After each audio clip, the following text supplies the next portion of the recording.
اعوذ باللہ من الشیطان الرجیم بسم اللہ الرحمن الرحیم۔ السلام علیکم ورحمۃ اللہ وبرکاتہ۔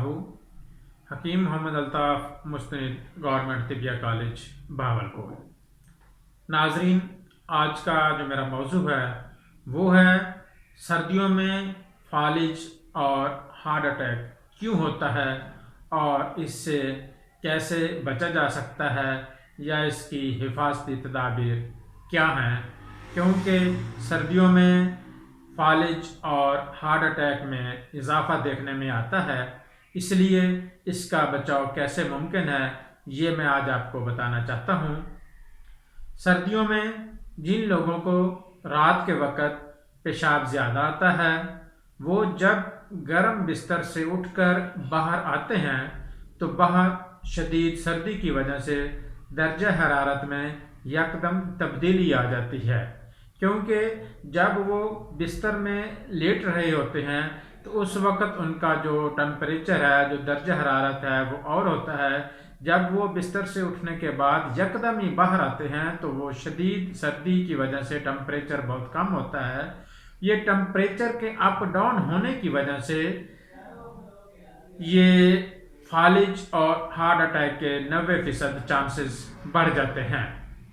اس لیے رات کو باہر نکلتے وقت گرم ٹوپی یا کمبل یا جرسی کا پہننا ضروری ہوتا ہے، اور ساتھ ساتھ جرابیں بھی اگر انسان پہن لے تو اس سے کافی حد تک بچا جا سکتا ہے۔ سردیوں میں ایک تو پیاس بہت کم لگتی ہے اور سردیوں کی وجہ سے خون گاڑھا ہو جاتا ہے اور اس کی گردش سست ہو جاتی ہے۔ اس لیے اس کے ساتھ لوگ سردی سے بچاؤ کے لیے خشک اور گرم چیزوں کا استعمال کرتے ہیں، جیسا کہ مونگ پھلی ہے، انڈا ہے، سون حلوہ ہے، گوشت ہے۔ اس چیز کا زیادہ استعمال ہوتا ہے۔ یہ چیزیں بھی جسم کی رطوبت کو کم کرتی ہیں اور خون گاڑھا ہو کر فالج اور ہارٹ اٹیک کا سبب بنتا ہے۔